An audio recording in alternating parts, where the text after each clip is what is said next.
What's up, everyone? It's Raven. Welcome to episode 4 with Generative Artworks. I've recorded this on a live stream with Alex and Steven, and we had a great time. There was video around this, but you should still be able to follow audio only. But if you want to watch the video as well, head over to YouTube, and I'll also put a link in the show notes. And enjoy.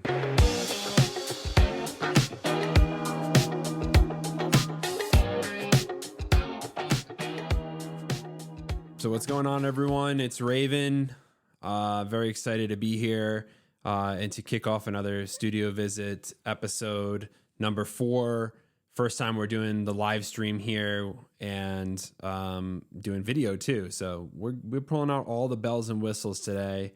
I'm here with some good friends of mine, Generative Artworks, who, Alex and Steven, who I've been known for a while now. And have had a chance to, hang out in person and just, they're in the New York area. So been able to see them quite a bit over the last couple of years. So super excited. Thanks, guys, for joining. Welcome. Yeah, happy to be here. Thank you. Send us Thanks an for invite. having I was us. like, let's go. Let's do it. always good to talk. So we'll take any Definitely. any invite we can get. Exactly. So Generative Artwork is just an intro, is Alex and Steven. They, have been doing generative art for how many years now? Has it been? It's my first question. Since 2020. 2020, So, right? yeah, almost 4 years now. Yep. So I was going to say 2020, but I didn't know if it was right. So I didn't want to look like an idiot. So I'm glad you corrected me. So since 2020, you guys were one of my first Art Blocks mints. I think it was like you or Galaxis or one of those early factory projects, or maybe Enso. I don't know. It was one of those, like, all came around at the same time, that magical time in early 2021. It was all on the same day within 4 hours. It was the launch day of Art Blocks Factory back in March. Yes. So it was really cool. And so you guys have a special place in my heart with as far as my collecting and things like that. So and the thing is, I also want people to know is, like, you guys have released a number of projects on Art Blocks, Epicurean, right? Is that how you pronounce it? Empyrean. Yeah. See, Empyrean. I will mess up every word because, like, literally I just read these projects' names and I never say them out loud. So I don't feel bad. Don't worry. No one said it correctly in 3 years now? The 3-year anniversary was 3 or 4 days ago, actually. Oh, so, wow. That's awesome. Well, congratulations on that. And then Ituridian. Is that right? Incuridian. Okay. Yep. Yeah. It's actually a side note. I don't know if you guys have followed the Stoics at all, but like Epictetus has a book that's named that. It means manual, right, in Greek? Mm-hmm. Yeah, that's what it's named after. Because it's the Incuridian talks about the rejection of the Empyrean. So it's actually a play on the two projects. Cool. Awesome.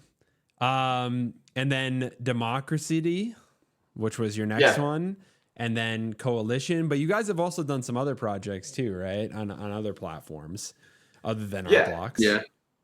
Yeah, mostly on Plottables, but also Foundation, Doodle Labs, and just like a whole bunch of different like Art Blocks Engine partners. Awesome. Yeah, it's so it's been great to watch you guys develop work. I know that also too that you have one thing I've always kind of admired from you guys is that your plotter work. I think that's where you started, correct? That's kind of like a big part of your art is plotting, right? Yeah, definitely. We didn't start with plotting, but we got into plotting pretty early on, and it definitely helped to shape the direction of our art since then. Awesome. So we got the intro out of the way. I wanted to just dive in and at first just get a background. Like, I don't even think I know this story, and I've seen you guys for, I've known you guys for a while now. Is one, like, where did you both grow up? I want to just know that, of like, maybe you could take turns saying that. And then how did you guys meet? Yeah, sure. I can start. Like I was born and raised in Tampa, Florida, for 18 years. Then when I went to school, at Stevens Institute of Technology in Hoboken, New Jersey, and that's actually where Stephen and I met. But I'll let him say where he's from. Yeah, I grew up in a small town called Clark, New Jersey. It's in Union County, New Jersey. Not too far from where Alex and I met at school, just about a 45-minute drive away. Oh, wow. Yeah, so Awesome. I'm the out of towner. Yeah. But yeah, we went to school together there. We're both in computer science. Steven's 1 year above me, actually. So, but I came with a lot of credits from a different university because I did kind of my senior year of high school at the University of South Florida. So when I came, I had some credits that were a little above. So I think we had a couple classes together at different points throughout the year, but we were actually in the same like fraternity. And I think that's where we first kind of started talking to each other. And from there, we started developing projects, not necessarily generative art projects, but little like startup, working for different startups, going to the city together for talks about React when React was kind of like brand new.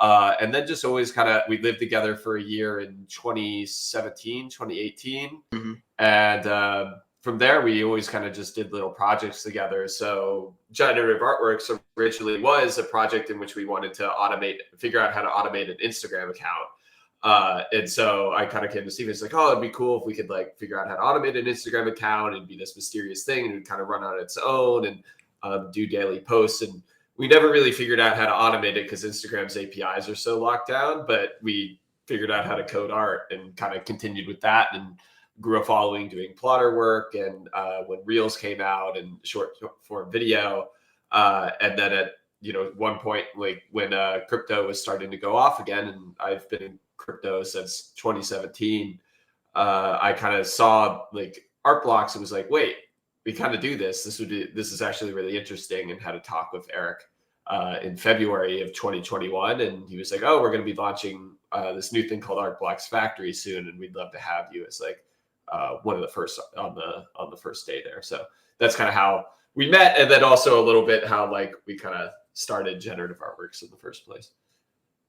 That's awesome. It's so funny you mentioned. I was just smiling because it's so funny you mentioned Instagram API because like literally that was how I want to say it was like learn coding. I mean, it was definitely like really early, like when Instagram came out. Like I don't know how much coding I've done. It was like very basic stuff up until then. But I actually the first thing I did was I wrote an auto liking bot for Instagram like when it first came out, and I was able to get like I don't know 15,000, 16,000 followers, and I was able to get on the popular page back then and things like that. And I basically hacked it. Like I just like wrote a script that, just this is back when Instagram's API was very much not locked down. And you basically could do, this is before they got bought by Facebook, and you could just like, write a script to auto like thousands of photos from like, the most popular tags. And then maybe 1% would follow you back, right? They're like, so it was like a hack it just like to get a ton of followers. But it was interesting back then too, because so they started to, I think they were like 9 people at that point. So they didn't have time to, like it really locked down the API. But it's funny that we both have a story of automating Instagram. Yeah, for us it was like you had to use like Selenium. I think that's the automation tool for like doing clicks in the browser, and then it needs to be on mobile browser. It was like, and it was just like at this point we had enough followers that it was like we didn't want to risk like nuking our whole account to like an automation tool. So we just kind of like, we'll just grow this like making daily posts every day. And we did that for what, 3 years, Steven? Yeah, something a little bit longer than that. We were over 1,000 posts by the time we stopped the dailies. Yeah, I think So 1,000. somewhere around Should have that. stopped at 1,000 exactly. That's a good milestone. So Yeah. like 1, 2, whatever. That's awesome. And I'm curious, like when, so you guys got together. Were you both doing art like separately at this point, or were you just, kind of doing more technology? Like what got you guys into art? Did you guys do art when you were younger, or was it something older that you developed? I'm curious on that. Yeah, so I was never really too into visual art before sort of learning about generative art. I think this probably goes for Alex as well, but I think we were both creative in other ways. Like I have a background as a musician, mostly just as a hobbyist, but I've been doing it my whole life. And just like I've always enjoyed creating things just for the sake of creating things. So when Alex brought up the idea of generative art, and one of the first things we did was like this little sunset animation, and just like seeing that I could create something in this new medium was like I was instantly drawn to it. It was like I was always really interested in architecture. Like that was my first like passion. And I was kind of like in between, like, oh, do I want to be an architect or do I want to go into computer science?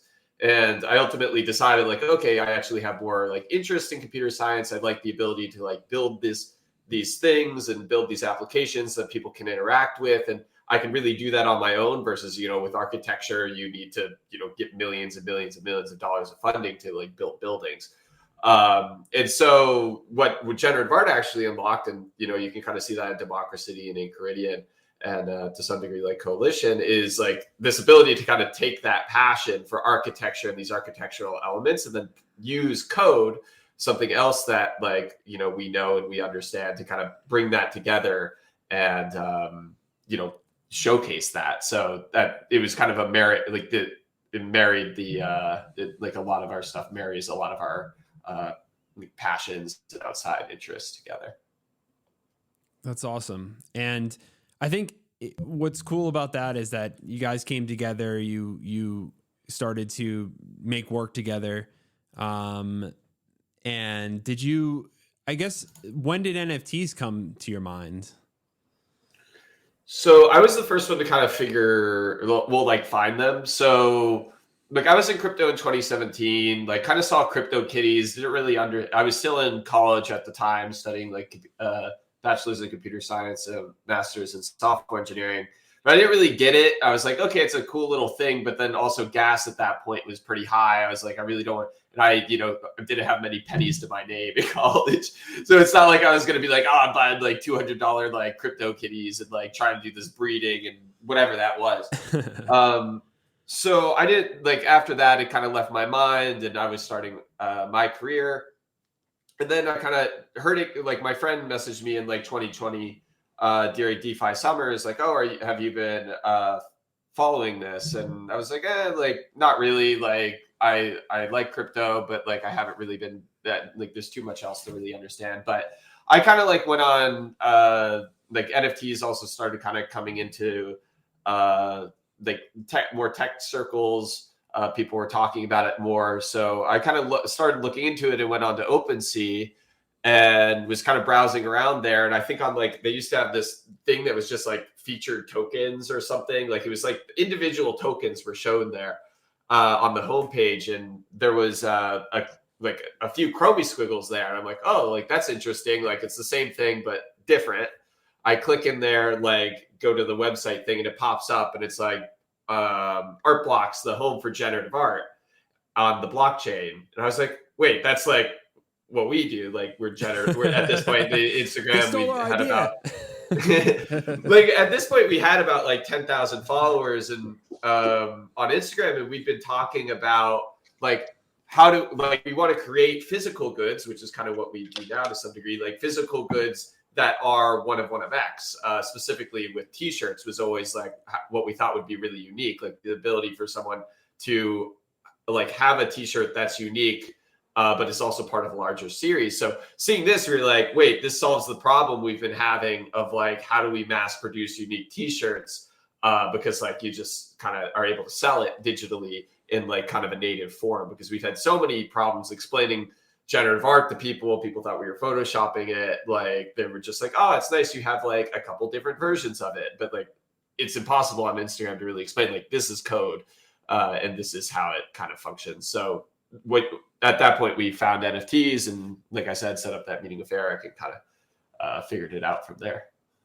Yeah, it's tough to explain generative art, you know, and you know, get people to get it. I think we still all struggle with that. Yeah. Yeah. Well, I feel like that's the easy part of what I have to explain now. When all of a sudden I'm like, oh, and then there's NFTs involved, and then also like, especially like with NFTs attached to physical goods, and it becomes a whole nother explanation. And I'm just like, dude, like, I don't know. Like, yeah, too much explaining. So yeah, so then you found Art Blocks. You know, well, you kind of were asked to participate in Art Blocks, which is really cool. And you know, you guys were one of the first factory projects that came out there. And you guys were just, you know, have really developed a big fan base over, you know, 2021. And, you know, it's kind of, I was around at that time, obviously, and just the magic and, you know, the Discord and just the community was it was funny, you know, like, you know, the beginning of 2021 was very different than obviously when it got crazy. Right. And, you know, it's been actually nice sometimes now, even that it has not as crazy, to kind of get back to where, you know, it's not as much pressure, right, as it was during, you know, that whole pump, you know, of late 2021. So. Yeah, it's been a moment to like step back and really like refine and our interests, as well as understand like what we're passionate about in the space. And it's been interesting to watch the space evolve in general. And a lot of our pieces are in some ways like commentary on the generative art space in the crypto ecosystem. So it's been interesting to apply those thoughts in our work, and also kind of in some ways put our money where our mouth is, because we can't write well, and like hire writers to write articles to like try to explain what the hell we're trying to talk about. So yeah, I wanted to show you, you know, you just mentioned your work. I just wanted to kind of screen share for a second and show some of these works, because I think they're great. This was your first release, you know, on Art Blocks that I was talking about. This is one of my, this is, I think, my first mint, or, you know, one of them. And I just think it's such a great, I really liked, one thing I always thought was interesting is like only some of them are animated, correct? Yeah, that's right.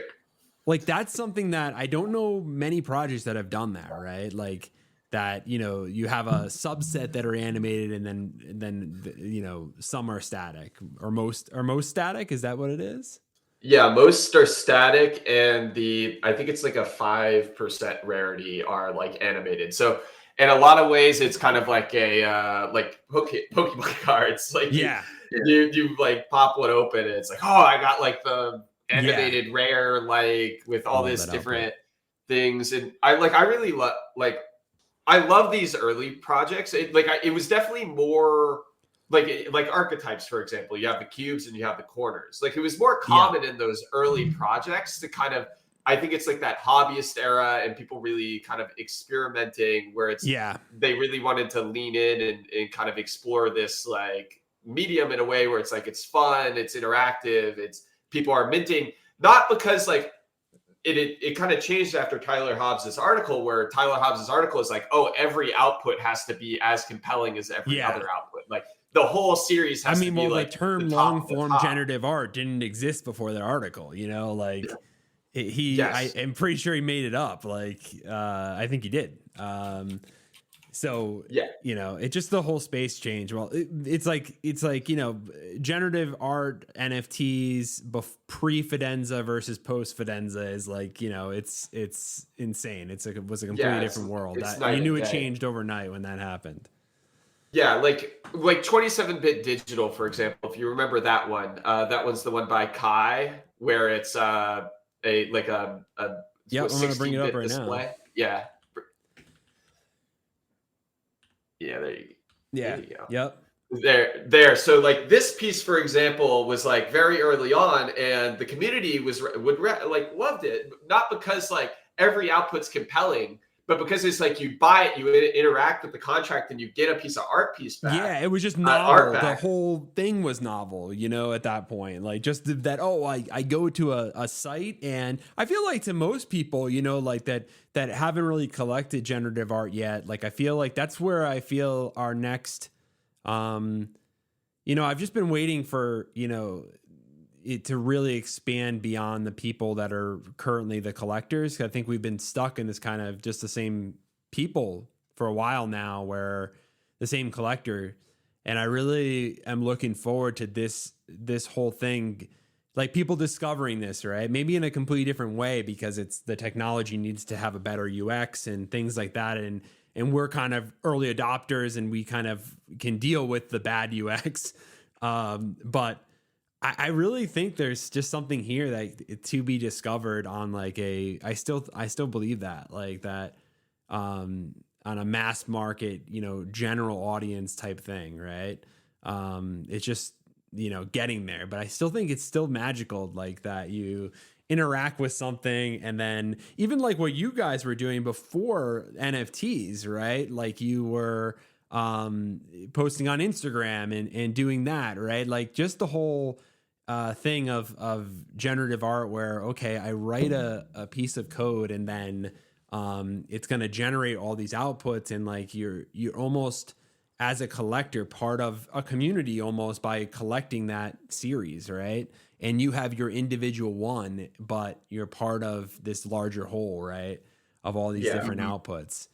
Like And this one, people were just excited when they got like a letter or a number or like a smiley face. Exactly. Like The bar was if you pretty got low. one that didn't look like anything, like you didn't really care. You were just like, oh well, like a cool. Like I love that the series like has these, and then maybe I'll collect some that do look like letters or whatever. And then you know, Kai created a little ecosystem of like glass and things like that with no, 100%. And like I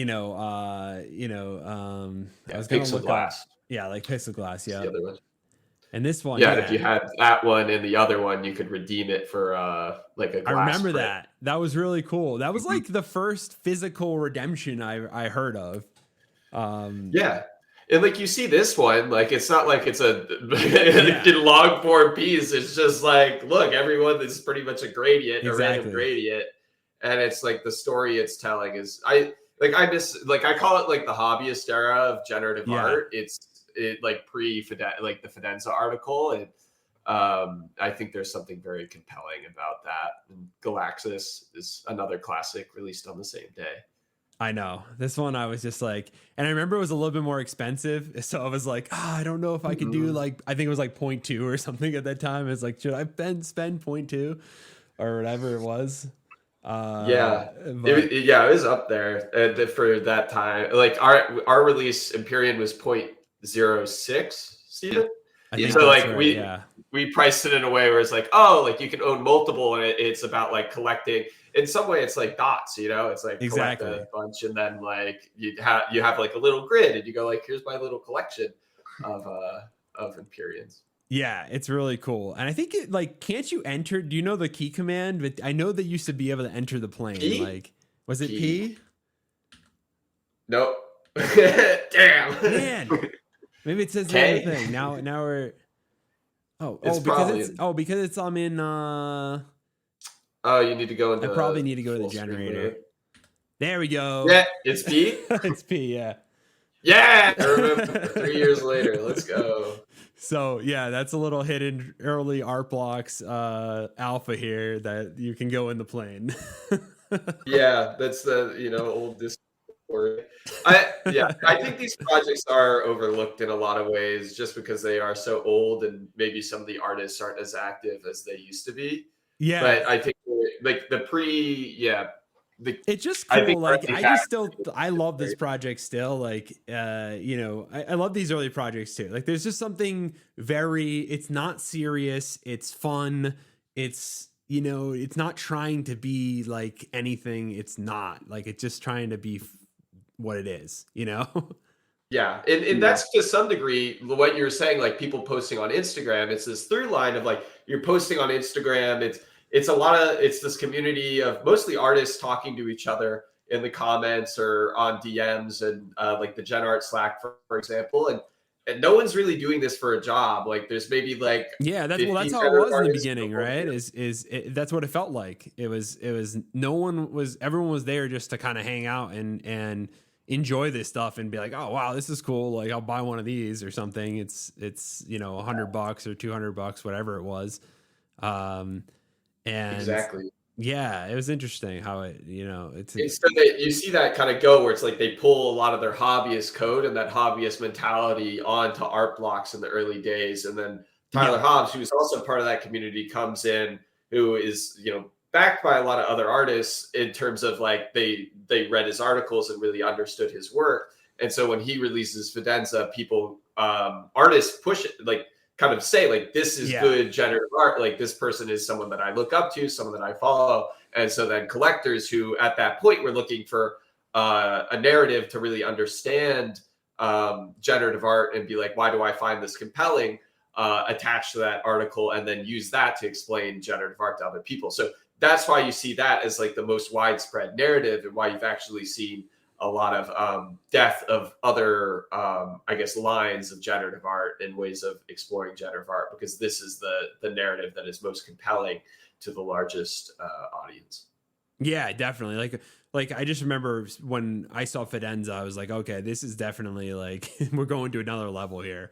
At the time, because it was Ringers was great too. Like, that came, obviously Dimitri released that before this, but this was the first, I was like, well, Ringers too, but you knew, like, it felt like, okay, this is like fine art, it's not like people having fun and just doing hobby stuff. Like, it's like, okay, someone really is thinking deeply about this, like.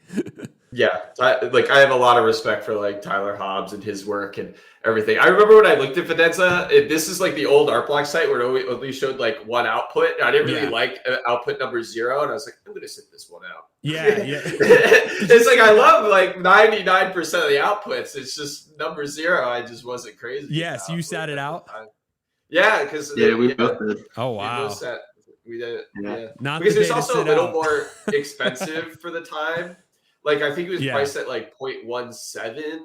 It was 0.15, but with gas, I think I paid 0.19. I remember like with gas. So yeah, it was, and it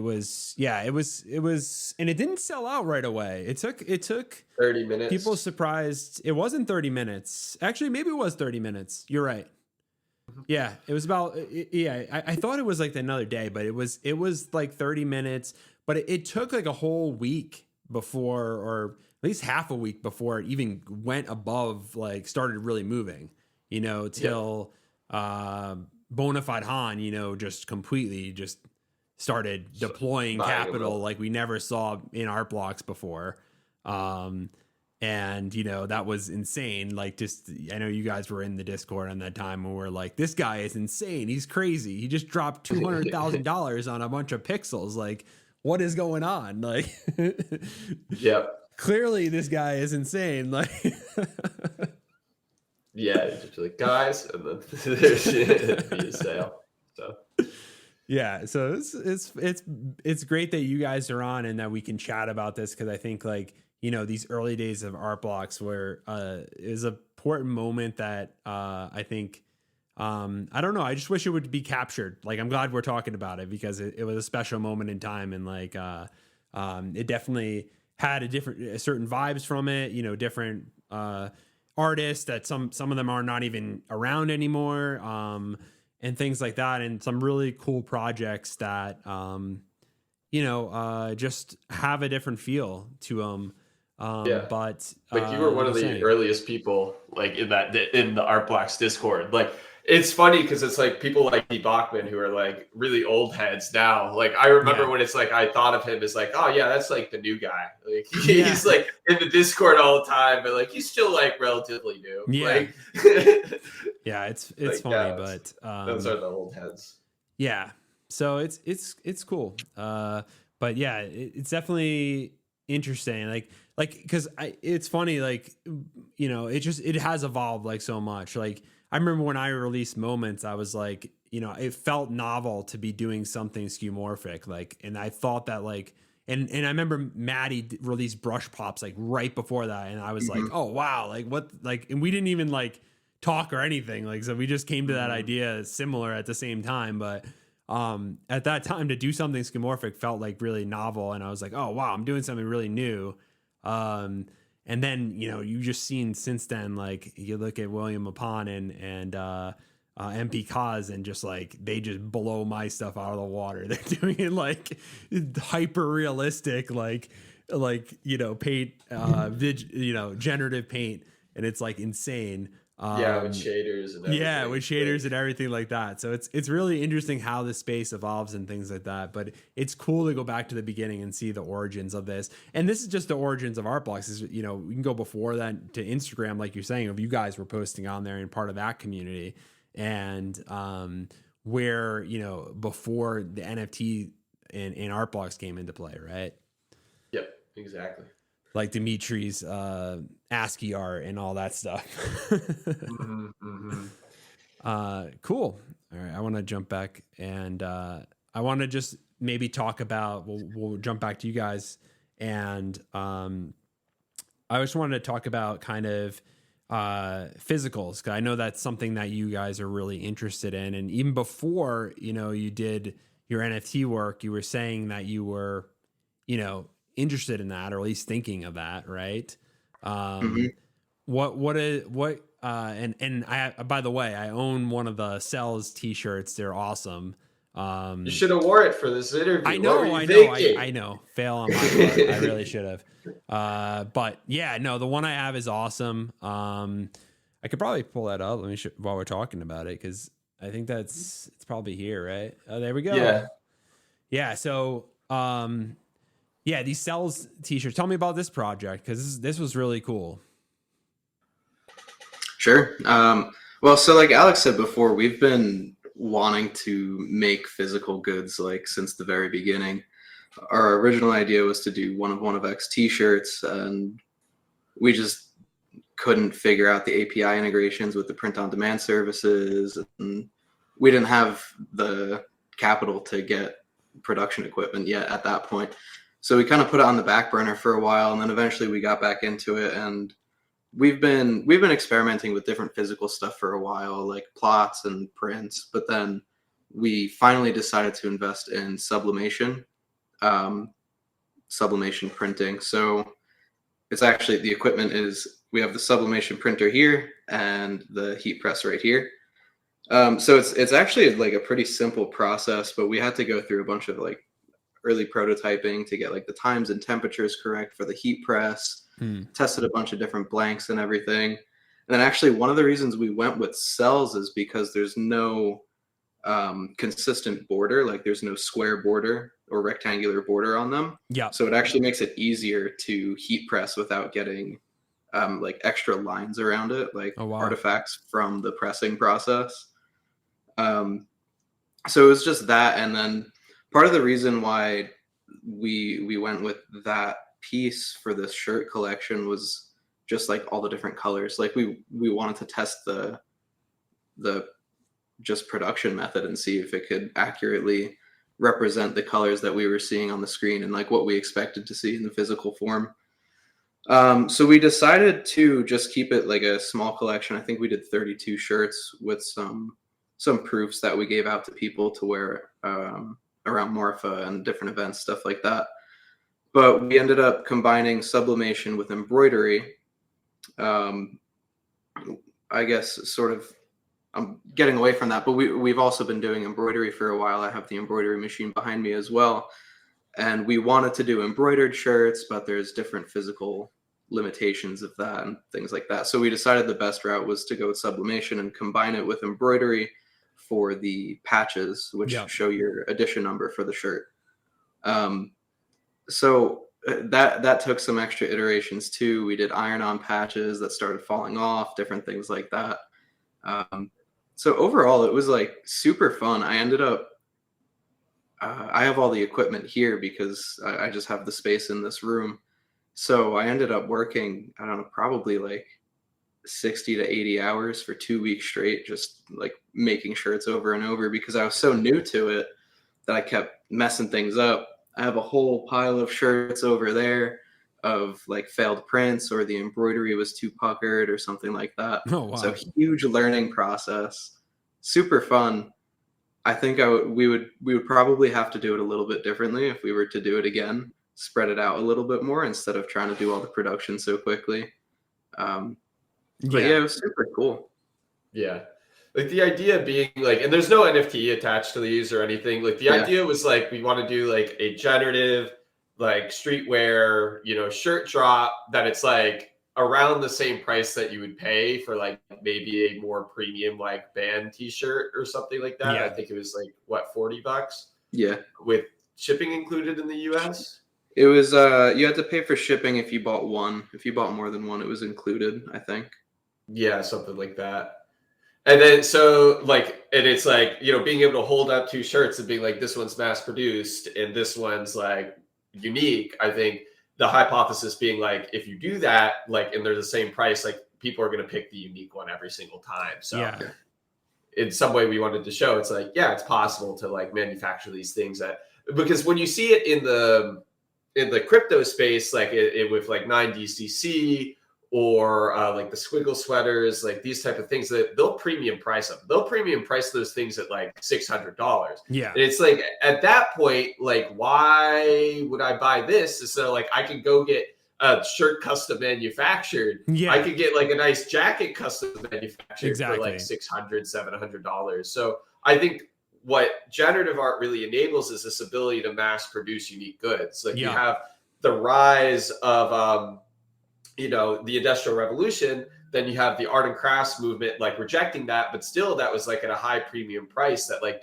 isn't accessible. Then it's like generative art re-enables that conversation because then you can bring the price down of these unique like manufactured goods to a mass production level. So it sits in between like, that high fashion and mass produced shirts. So I think that's where we see it really working versus in the crypto space. A lot of people are like, oh, because it's generative art, it's this high priced good. Yeah, I agree with you guys. Like, 100%, 1000%. I think like generative art, I see, especially if we want to engage with the, more general population, right? Of people that are not generative art collectors now and things like that. I don't think it's a premium thing. I think it's something that we have the ability to do it on a massive scale, right? And keep the cost lower. But it still has that, like exactly what you said, it still has that one-of-one feature of that it actually feels like, okay, this is my unique output, right? My unique version of this. But, if someone was designing it, individually, you would never be able to get that cost that way, right? Because, because you'd have to like spend the time to do it, of each individual output. But because we can leverage the economies of scale, it opens up this opportunity to do this stuff on like a massive level. And I feel like that, I don't know, like I feel like no one's done this yet in just clothing or anything. And I think it's like a really cool idea, like I think people really want to have their own version of their clothing, right? If it was around the same price, like, I don't know. Yeah. And it's still designed by an artist or a designer or something like that, right? Yeah. And we've done that like with other stuff as well. Like we sold little generative, like succulent pots at like the closing of the Bright Moments Gallery in New York City. I have a bigger one for my plant, which next time Steven talks, I'll run into the other room and grab it.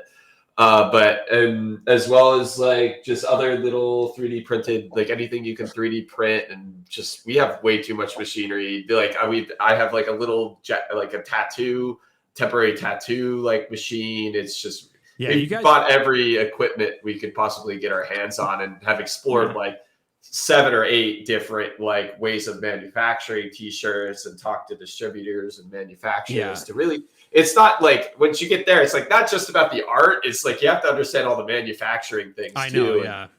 It's super interesting to see like how other artists approach that, and other people interested in generative manufacturing, because everyone has their different philosophy across these things. I'm definitely interested in it. I am, I did the prints and stuff like that.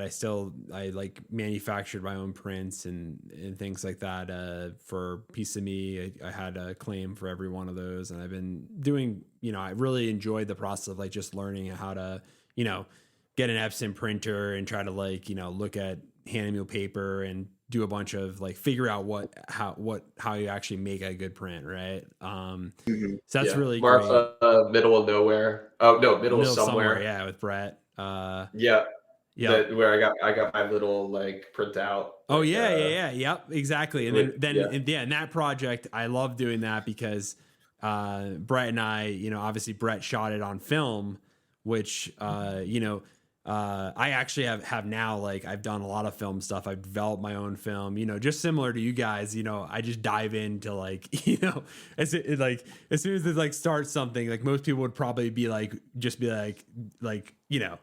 on surface level, or just like start slow. I like dive into like the deepest depth of the hobby or whatever it is and try to figure it out. But yeah, so, what we wanted to do was, Brett shot those on film, and then we combine them with, I can bring that up just visually, but, bring mine up. Number 34. I think I can go here and go, and just do, we can bring up 34, but yeah, the one thing about this project was that because Brett shot the let's get live view open. There we go. Yeah. Because Brett shot the actual like photo on film, and then I kind of took that photo, scanned it in, and did some alpha layers and stuff like that in Photoshop, and then use kind of Artblock's engine Flex to like load in the photo from IPFS, and then do like on-chain generative code for like the rest, and kind of combine those two together. Well, we thought like, okay, what does the prints look like for this? And it's like, okay, like we can actually like go back to film by doing a Polaroid, because they have the Polaroid lab that you can, will basically just take a picture of your phone screen, like a screenshot, and then put it in a Polaroid. So we thought that was like really cool, because then you have like, it's back to film again. And also it just has its own character too, which is kind of interesting. I like that part about I like something about where, if you're going to pair a physical and like an NFT, there is something nice about how if they're like a little different or something, or they have a different feel to them, so they're not the exact same. I don't know. Like I've evolved my thinking on that, but I'm more, it's always different, right? Anytime you take a digital piece and print it, right? Now you have a physical representation of the digital piece, right? It's not the same piece, like, Yeah. Like, for example, like this is like the earliest thing we have, but like this is an old Democracy 3D print before awesome. Democracy released. So Democracy used to be in a format that you could then 3D print it. So that's that originally, but in terms of performance for the digital, in order to get the performance high enough to be able to display digitally, we had to make it so you couldn't print it, 3D print it. So it was never able to be 3D printed, but we do have these prototypes from very early on. That's awesome. And that project, I'm glad you brought it up, because that was a really cool project. And I thought that like that was something that was just so it kind of was different from what you guys were working on, like it still is different than kind of uh what you have worked on in the past, right? Mm-hmm. Yeah, that one. Like that one was like 3JS. It was kind of like a culmination of a lot of things. Like I've always wanted to do like a city generation project, and this was kind of like our way to kind of be able to do that. And it was kind of the first one on Art Blocks, and a lot of people kind of explored it later and did it later, but we really kind of went very hard on this one, and it's kind of two generative art projects in one to some degree. Like there's the weather system and the cloud system, which is all generative and has its own way of working, and rain, and kind of like and like even just ice. Like some are iced over, some are frozen, some are flooded. Like, and then others are sunny days, afternoon. And then there's the city generation, which is a completely different system. And so getting those two systems to play together nicely was super interesting, and had a lot of edge cases to begin with, but we kind of tamed it down. But it still has a lot of chaos in there, which we really like about generative art, is leaving some of that chaos in there. Like this one, for example, you see this whole quadrant is just like really destroyed and mangled to some degree, which I think it's like most people would be like, oh, it should have like a lot of pattern and form, because then that'll make it more compelling to the eye. But I think with generative art, really operating over the whole output space and exploring the whole output space because of the ability of the algorithm to do that is very compelling.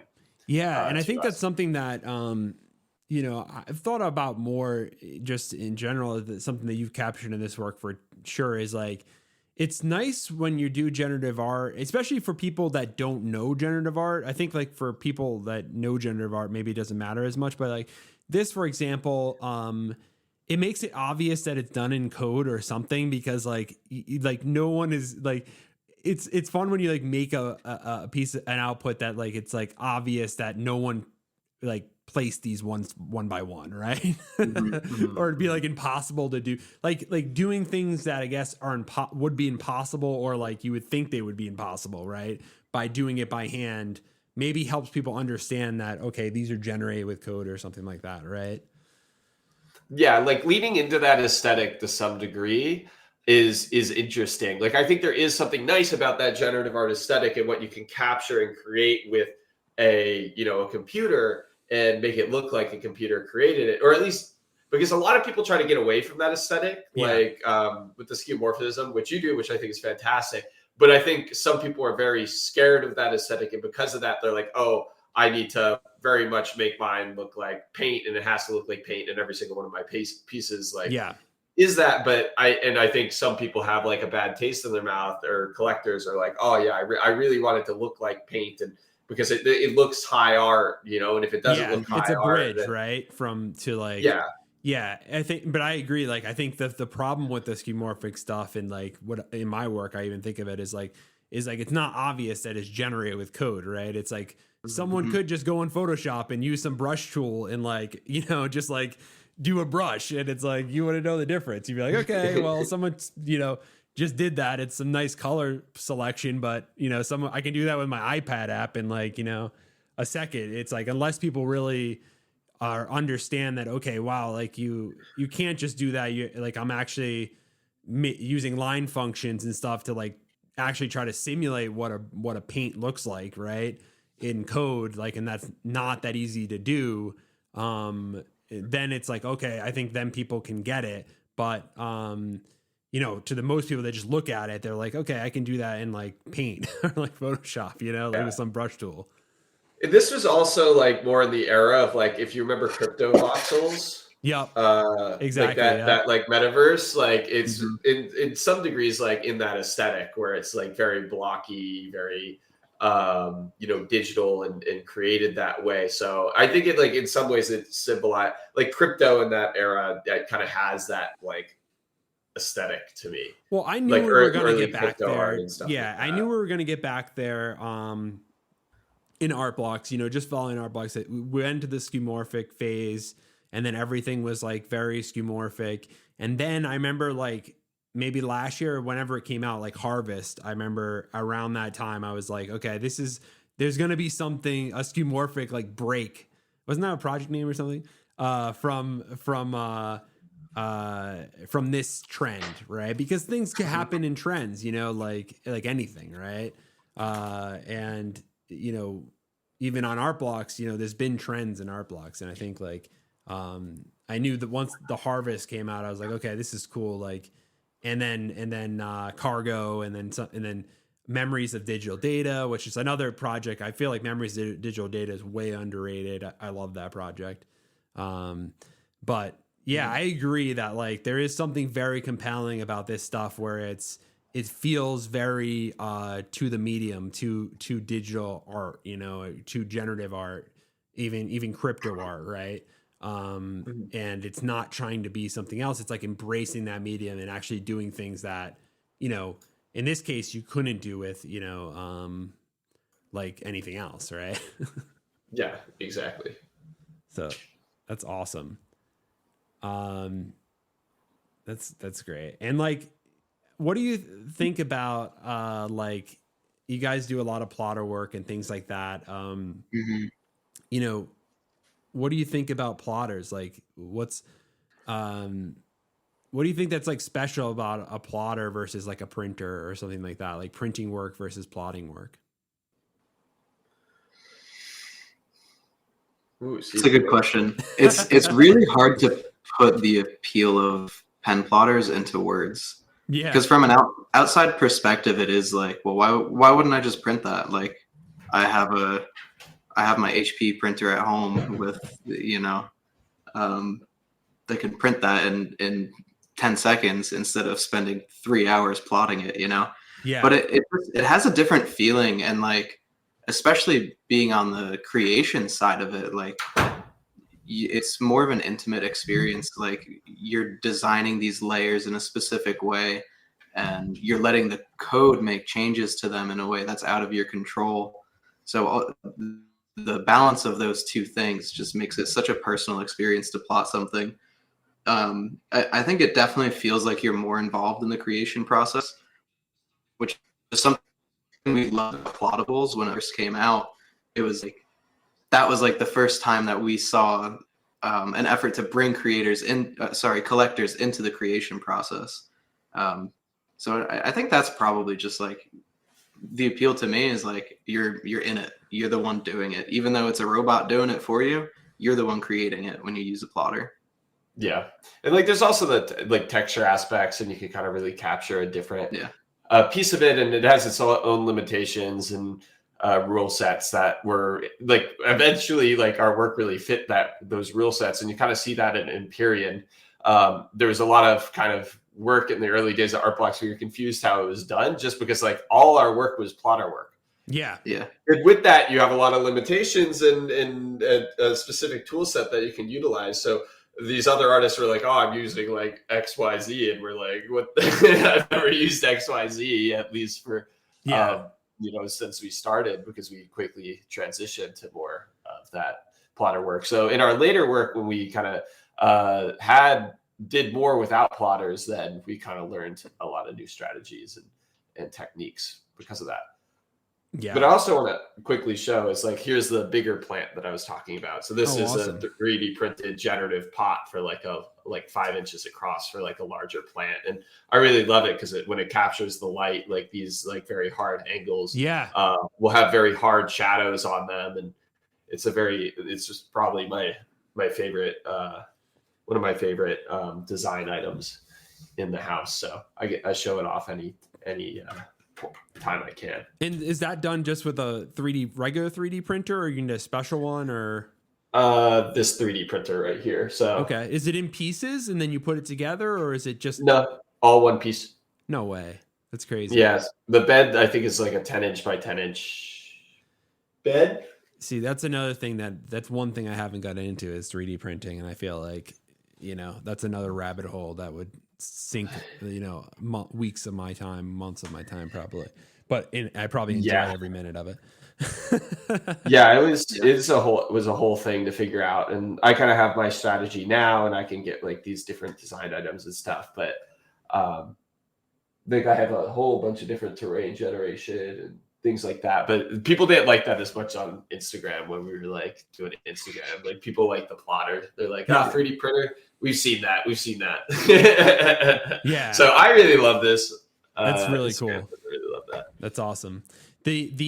I think the plotter is really, I mean, there's definitely a difference between plot. When you look at something that's plotted versus something that's printed, it's definitely different. Like it's higher fidelity to actually get a full line on there than, it just feels like different. Like it's sharper, than a print. Yeah, agreed. For sure, which is really cool. So I wanted to ask you guys next, like, what's the future hold for Generative Artworks? What are you guys working on now? And, what are you thinking of? I think for me right now, the most exciting thing, which will hopefully be coming in the near future, is a different type of shirt manufacturing process, which I don't know. Alex, can I say what it is? We haven't actually said anything publicly yet. I don't want to leak any alpha, so don't. We are live. We should have talked about this before. I'm sorry. It's okay. So something, we'll leave it at something manufacturing, something, different shirt manufacturing method combining all our different experience. Yeah. As far as I know, it's not really a technique that exists yet. That's awesome. Like being first or last, whatever.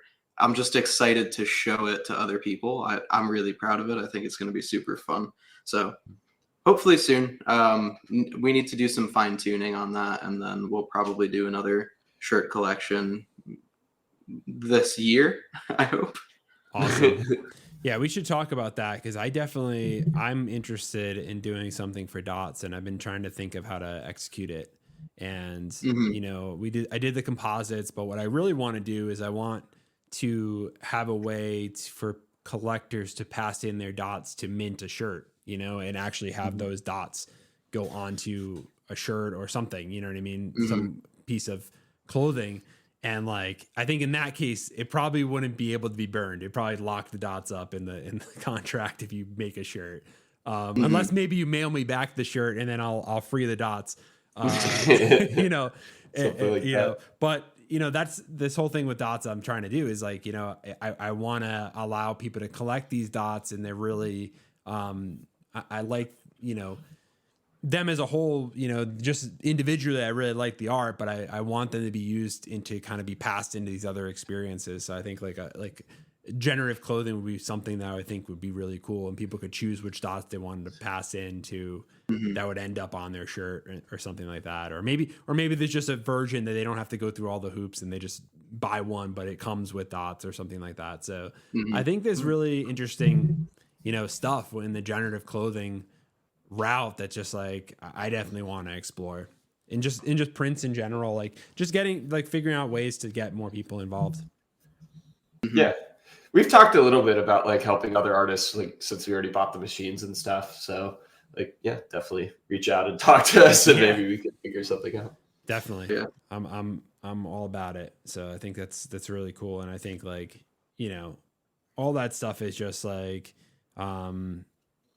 the physicals, like you guys were so ahead of the trend on that stuff. Like, but I feel like it's starting now where like people are really starting to think about it more, because I think people just see that it's like, it makes sense. Like that's how we're going to be able to, I think onboard more people to this whole space and things like that. Is like, it's just, we need to like get things more into retail and things like that, and have some like Web3 optional element of it that like people don't have to engage with, and they feel like they like basically the value they get enough value from just the item, right? It's of good quality and like it's a good design and stuff like that, but maybe there is like, I don't know if it's IYK or someone else that's gonna like have a chip in it that you scan it and then basically you claim the NFT of that, or if it's just maybe it's not an NFT, maybe it's just like it's like the art version of that, right? Like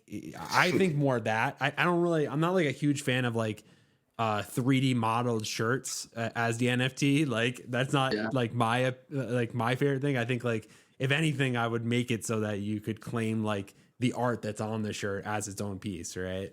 That's how I think about it. But yeah, I know people have thought about it differently. I like that too, but I think some people are like to collect things just for the sake of collecting things. Like it's exciting just to know that they have that one and nobody else does, or just to know that their collection grew by one that day. Yeah.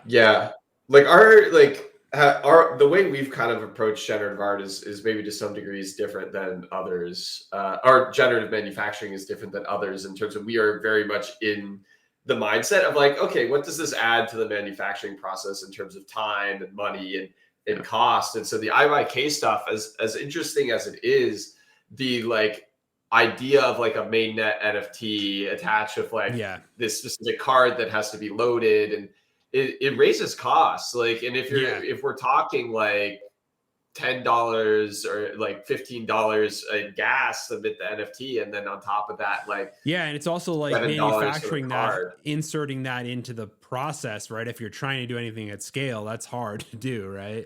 I think it's, you guys have done, you know, I think it's like doing it yourself and kind of like what you guys would sell, that's okay, then you could do it that way. But if you're trying to really like level this up, right, like it's you can't, manufacturing is really hard, I think you guys know, and like, you know, you have to systematize and find vendors that can like put that chip in there, and like that's going to add a lot of cost, right? And then also it's like, you know, then do people have to be careful of like, you know, throwing in the wash and things like that, right? So when you have a $600 shirt that is DTG printed and you put it through the wash, the thing's going to start cracking after in a year or less. So like if people are spending $600 a shirt and the thing cracks, like that's not a high quality good. It might be uniquely manufactured, but you're mixing different qualities of manufacturing into one thing. I thought like that thing, like, you know, I think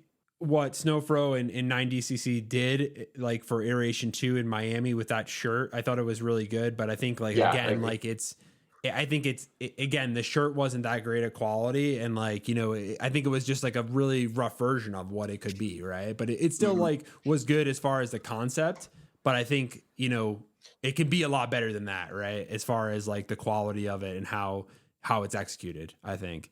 I agree. Like, I think like someone's got to start it. Like someone's got to do that. And I think what they did was really amazing there. Like, I don't want to knock them for it. It's just, it's interesting to think about and really understand, and then see where from there you can really understand where the guardrails of these different methods are. For sure.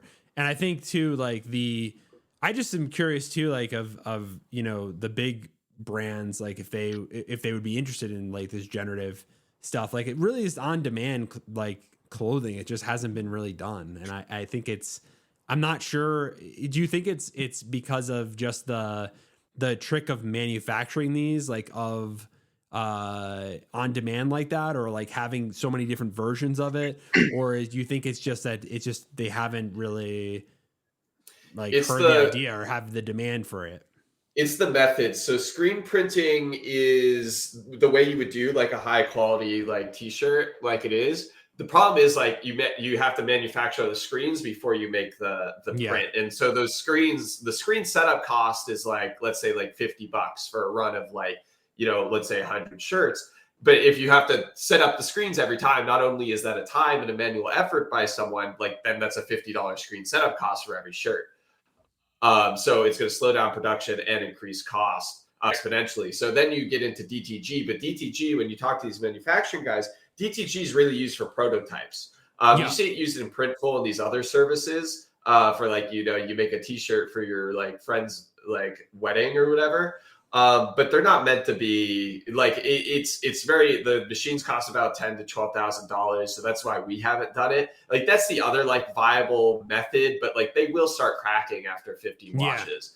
Sublimation's the other method, which will last forever and won't fade. Like this is a generative shirt that we did with like an unreleased piece, but that like that'll last forever, but then there's a caveat that it has to be done on polyester, and the less polyester it has in the shirt, the more faded it is. So sublimation is kind of like the best, and sublimation can be done on mugs and anything that can have this type of coating. So sublimation can actually be done on an absolute ton of different goods.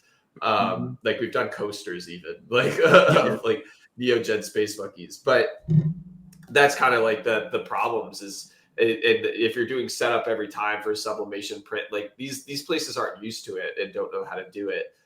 We've had talks with different manufacturers that would be able to pull it off, but it's, like there's pros and cons to every different method. So it's a matter of if there's even like a new way of doing it with like plant-based ink or something where you could really get a high quality thing on a cotton shirt. Like that would be the unlock, would be like a high quality ink on a cotton shirt that does not crack or fade. Yeah, exactly. And even like, I'm thinking beyond shirts and stuff like that. Like I wonder if you could do like embroidery, like generatively like that, or it'd be kind of hard, right? Like, I don't know how, again, that the thing, like, it seems like you guys have done much more research on this than I have, of like how they actually manufacture like, these kind of clothing and stuff, right? Like at scale. So embroidery is good, but it also has this other side of it where it's like now you have the code affecting the quality of the garment,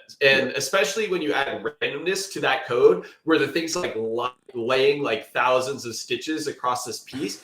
And in embroidery, it's like if you like collide too many stitches or whatever, you're gonna blow up that, like you're gonna have what we call like a dud rate, where it's like a percentage of the garments that are either of too low quality or start breaking needles of the machine, because the machine can't like pin that many points onto one spot. So then you have to pull that complexity into the code.